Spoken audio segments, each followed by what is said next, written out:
Bonjour tout le monde et sur notre webinaire concernant les sociétés patrimoniales, comment cela fonctionne. Cet webinaire est donné pendant notre semaine nationale de l'immobilier. Si vous avez des questions pendant ce webinaire, n'hésitez pas à les poser. Il y a un collègue de l'équipe qui est là pour répondre à toutes vos questions.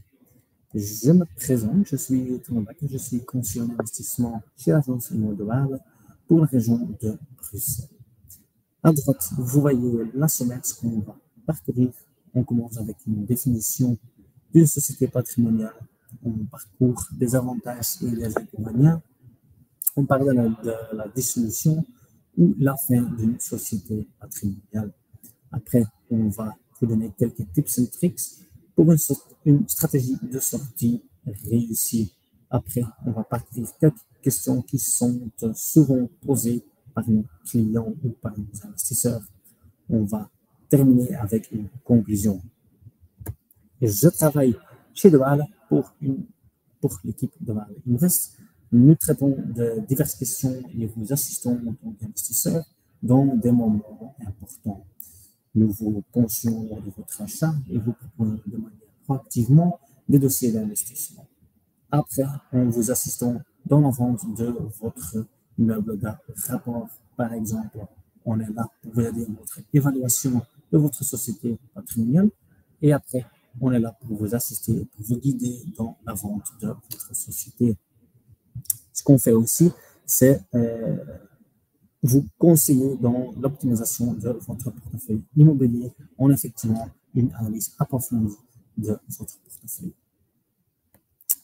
Je commence avec une définition d'une société patrimoniale, à dire qu'il ne s'agit pas d'une notion légalement et clairement définie pour le moment. Une société patrimoniale, c'est une société dont l'objet est de gérer des biens mobiliers et immobiliers. La création d'une société patrimoniale peut optimiser votre patrimoine, que ce soit sur le plan fiscal, successoral ou familial. Et je commence avec les avantages d'une société patrimoniale. Dans le passé, les sociétés patrimoniales font l'objet d'une grande confusion. Sur Internet, on trouve beaucoup d'informations qui sont souvent erronées ou qui ne sont plus correctes. Donc, je vais commencer par énumérer les différents avantages. Le premier avantage, donc, imaginez que vous avez un immeuble de rapport dans votre société et vous avez des loyers qui arrivent chaque mois dans votre société. Vous avez fait la rénovation dans votre immeuble de rapport, vous avez payé des droits d'enregistrement, vous avez payé les frais d'achat, vous avez payé TVA. Donc, tous ces dépenses sont déductibles s'ils sont justifiés, bien sûr. Ils sont déductibles de revenus que vous avez obtenus dans votre société, bien sûr. Le deuxième avantage, donc, une société patrimoniale est considérée comme un bien mobilier. Donc, ce montant peut être donné à un tarif forfaitaire à 3% ou 7%. Au contraire, dans le cas de l'immobilier, il travaille avec des tranches, donc ce qui traduit par des pourcentages qui sont plus élevés que 3 ou 7%. Si vous voulez donner de l'immobilier même, vous pouvez toujours éviter des pourcentages plus élevés en donnant une partie tous les 3 ans. Ce montant est limité à 150 000 €.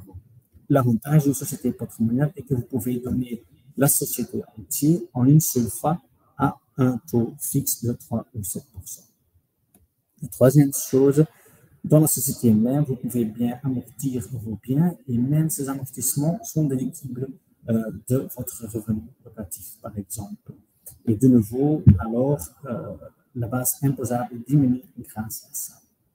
Le point suivant, si vous vendez la société dans son intégralité, vous ne payez pas des impôts sur les plus-values. Si vous vendez un bien dans votre société même, bien sûr, il faut payer des impôts sur la plus-value, mais nous y reviendrons plus tard. Et le dernier point, les intérêts d'un prêt hypothécaire sont entièrement déductibles de revenus locatifs, donc, comme déjà dit, de nouveau, la base imposable diminue grâce à ça. Bien entendu, il n'y a pas que des avantages. Lorsqu'on détient l'entreprise, les avantages emportent sur les inconvénients, mais après, si vous souhaitez revendre ou liquider votre société, il faut faire de l'attention. Donc, il y a un traitement fiscal différent des revenus locatifs. Par exemple, si vous êtes un particulier et vous avez un immeuble de rapport, vous êtes imposé sur le revenu cadastral. Donc, il faut toujours vérifier ce cas par cas. Imaginez dans votre projet, vous avez un bien commercial dans votre portefeuille, vous êtes axé sur le revenu locatif brut. Dans une société patrimoniale des bâtiments ou des rapports résidentiels commerciaux, c'est toujours vous êtes axé sur le revenu locatif brut. Donc, du nouveau cas par cas, c'est peut-être utile dans votre société patrimoniale d'investir dans les biens commerciaux. Deuxième point, si vous vendez un bien dans votre société, il y a toujours un impôt sur la plus-value. Ce pourcentage est toujours 25%. Vous pouvez utiliser une taxation échelonnée qui permet de répartir ce pourcentage sur la période d'amortissement du bien acheté. Donc, si vous avez vendu un bien, il faut réinvestir ce montant dans un autre bien et grâce à ça, vous pouvez diviser alors la taxation sur le plus-value dans une période d'amortissement du bien acheté. La troisième chose qui est un inconvénient, bien sûr, il y a beaucoup de frais. La création de votre société, il faut payer les frais alimentaires, il y a le registre du bio, il faut payer pour le dépôt des comptes annuels, bien sûr. Il y a quand même des frais à payer pour avoir une société patrimoniale. Donc, il est possible de sortir de l'argent de votre entreprise, mais cela implique toujours un coût important. Ce pourcentage peut atteindre même 30%.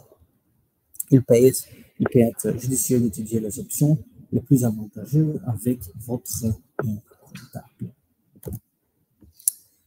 L'évaluation ou la valorisation de votre société patrimoniale, il y a deux moyens qui sont courants. On a l'actif net comptable corrigé ou l'ajustement des capitaux propres. Chacun met l'accent sur des aspects différents, mais les résultats sont finalement très proches. Donc, on est ici sur les actifs nets comptables corrigés. On part dans cette méthode de la valeur comptable du bien et on ajoute des actifs et on soustrait les dettes et les provisions. Ensuite, parce que c'est comptable corrigé, on procède à quelques corrections. Il y en a trois. Nous tenons compte de la différence entre la valeur comptable et la valeur actuelle. Nous tenons compte de l'impôt futur sur les plus-values, donc 25%. Souvent, sur le marché, on voit que ce 25 est divisé en deux. Donc, l'acheteur et le vendeur, chaque partie prend à peu près 12,5% à son compte. La troisième chose, on tient compte, bien sûr, des frais de liquidation qui peuvent être élevés.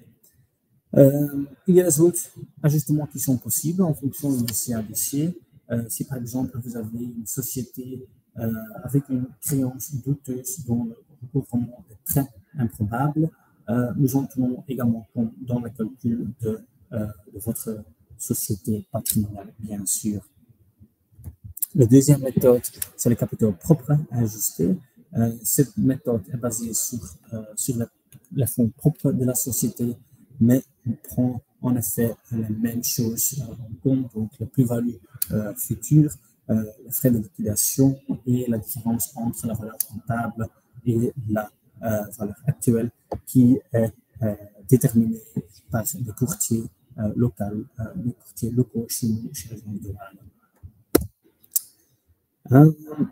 Des tips and tricks pour une stratégie de sortie réussie. Donc, lorsque vous détenez votre société, il est judicieux de toujours envisager un scénario de sortie. La décision que vous prenez pendant que vous gérez votre société peut avoir une influence sur la valeur d'une vente future. Par exemple, plus que vous amortissez, plus d'impôt sur la plus-value sera élevé à l'avenir. C'est quelque chose qu'il faut garder en tête. Si vous vendez un bien immobilier dans votre société même, normalement, vous devez payer un impôt sur la plus-value. C'est possible d'utiliser le concept de la taxation échelonnée. Si vous réinvestissez ce montant dans un bien, par exemple, si un acheteur potentiel qui a acheté votre société patrimoniale décide de vendre ce bien, il devra payer immédiatement l'impôt sur les plus-values. C'est quelque chose qu'il faut garder en tête. Une troisième chose, si vous avez un acheteur qui vendra par la suite les biens immobiliers de la société, donc pas la société même, mais les biens immobiliers dans la société, c'est possible qu'il prenne déjà en compte les frais de commission dans son calcul de l'évaluation de votre société. On a déjà parlé des taxes de liquidation qui peuvent s'élever à 30%. On a un petit casus. Ici, on avait une société patrimoniale en vente avec une villa dedans. Donc, ce qu'on fait toujours, c'est proposer cette société discrètement à notre réseau des investisseurs. Après, ils font leur calcul et après, on voit s'il y a un match pour vendre la société. Dans ce cas-ci, on a trouvé une personne privée qui a acheté la villa et après, on a vendu la société qui détient que de cash. Donc, ce qui est important, donc on a vendu la villa au meilleur prix du marché. On a trouvé un acheteur qui était content d'acheter une société de trésorerie. On arrive chez le prochain point. Quels sont les facteurs qui déterminent le prix de vente finale de la société? Donc, il y a de nombreux facteurs qui sont là. Donc, on a énuméré quelques-uns. On commence avec le type du bien. Bien sûr, l'état du bien, c'est très important. Est-ce qu'il y a des rénovations à faire? Est-ce qu'il n'y a pas de rénovations à faire? Est-ce que tout est régularisé? Est-ce que tout est loué? Des choses comme ça. Est-ce que c'est un bien résidentiel? Est-ce que c'est un bien commercial? Est-ce que le locataire paye chaque mois? Donc, ce sont des choses qu'il faut vérifier. Le type d'acheteur, donc, il y a différents types d'acheteurs dans le vie d'une société patrimoniale. On a des acheteurs qui achètent pour garder la société patrimoniale, mais on a aussi des acheteurs qui souhaitent après vendre tout ce qui est dans la société même. On a des vendeurs qui souhaitent faire une combinaison de deux. On a des acheteurs qui souhaitent rénover et après revendre. Donc, on a presque tout, mais il faut toujours vérifier ce qui est le plus favorable. Une chose très importante, c'est bien sûr la situation comptable. Est-ce qu'il y a beaucoup de réserves dans la société? Est-ce qu'il y a beaucoup de liquidités dans la société? Par exemple, s'il y a beaucoup de liquidités dans la société, c'est possible qu'un acheteur potentiel tiendra compte avec une réduction. Pourquoi? Les taux d'intérêt sont augmentés à un niveau de 4%, 4,5%, 5%. Si c'est une société avec beaucoup de liquidités, ils vont emprunter de l'argent pour après acheter une société avec beaucoup de liquidités dedans. Donc, ils empruntent de l'argent pour acheter de l'argent. Donc, ça, c'est un peu illogique et donc c'est pour ça qu'il veut souvent une réduction. Une autre chose, est-ce que le bien a beaucoup amorti? Est-ce qu'il y a des réserves de liquidation qui ont été constituées? Le point suivant, si le vendeur est pressé de vendre, ça c'est logique. Si le vendeur est pressé, il y a peut-être un marge plus large que dans le cas où le vendeur n'est pas pressé. Le volume, si il s'agit d'une société qui possède un grand nombre de biens, une remise quantitative peut être exigée. L'acheteur demande une remise parce qu'il vous décharge du travail de la vente de chaque bien immobilier individuellement. On arrive chez la Frequently Asked Questions. Combien de temps dure la vente d'actions? Lancer une vente d'une société patrimoniale et trouver un acheteur ne se fait pas du jour au lendemain. Donc, tout un dossier doit être constitué. Il y a une interaction intensive avec les comptables et les fiscalistes. Donc, ça prend déjà quelques semaines, quelques mois. Si on a trouvé un acheteur, il y a une lettre d'intention qui est signée. Une lettre d'intention, elle comprend les conditions générales de l'achat. Après, on arrive sur une période de due diligence et dans cette période-là, les comptes de la société sont entièrement examinés. C'est une période qui prend à peu près 6 ou 8 semaines. Dès que tous les documents sont rassemblés. Après, si tout est bon, on arrive à la closing, donc la société sera transférée et les statuts seront modifiés, mais le siège social et les actionnaires sont également modifiés. Donc, à peu près, lancement du dossier jusqu'à closing, on peut avoir peut-être 6 mois pour ça. Question suivante. Je souhaite retirer certains biens de ma société patrimoniale et les garder à titre privé. Comment? Ça, c'est une question qu'on reçoit beaucoup chez notre équipe de Valhalla Invest. Donc, il y a 4 possibilités. La première chose que vous pouvez faire, c'est la vente. Donc, si vous vendez votre bien qui est dans votre société, vous vendez ça à votre personne privée, bien sûr, vous devez payer des droits d'enregistrement. La société elle-même devra payer l'impôt sur la plus-value, sur la différence entre la valeur de la vente et la valeur comptable. Donc, comme déjà dit, l'impôt est à 25%. Deuxième option, il y a le dividende que vous pouvez faire. Donc, de nouveau, comme personne privée, vous devez payer des droits d'enregistrement. L'entreprise, bien sûr, doit avoir beaucoup de liquidités pour faire ça. Et bien sûr, l'entreprise doit payer du précompte mobilier de 30%. Troisième chose, réduction du capital. Même chose qu'avant, la personne privée il doit payer des droits d'enregistrement. Et bien entendu, comme société, si vous souhaitez faire une réduction de capital, la société doit toujours disposer d'un capital minimum qui est là. La quatrième chose, remboursement compte courant. Supposons que vous avez une société et que vous avez apportant à l'époque un bien immobilier. Vous n'avez pas été rémunéré immédiatement, mais un compte courant a été créé dans la société même. Après quelques ans, vous souhaitez retirer ce bien de la société. Vous pouvez le faire, bien sûr, sans payer de l'impôt en contrepassant le compte courant. On arrive chez les conclusions, ce qui est pour moi très important, que la valeur des actions est bien sûr jamais la même que la valeur des biens immobiliers. C'est quelque chose de très important et souvent, ce n'est pas très connu chez les vendeurs.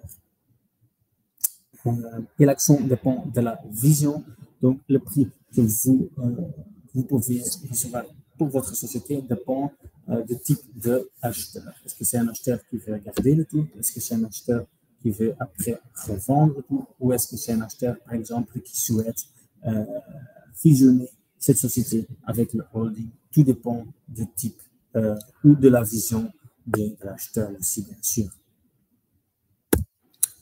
Donc, on arrive à la fin. Donc, ici, l'équipe de Valhalla Invest. Si vous avez des questions, n'hésitez pas à les poser dans le chat ou par mail invest@doal.com.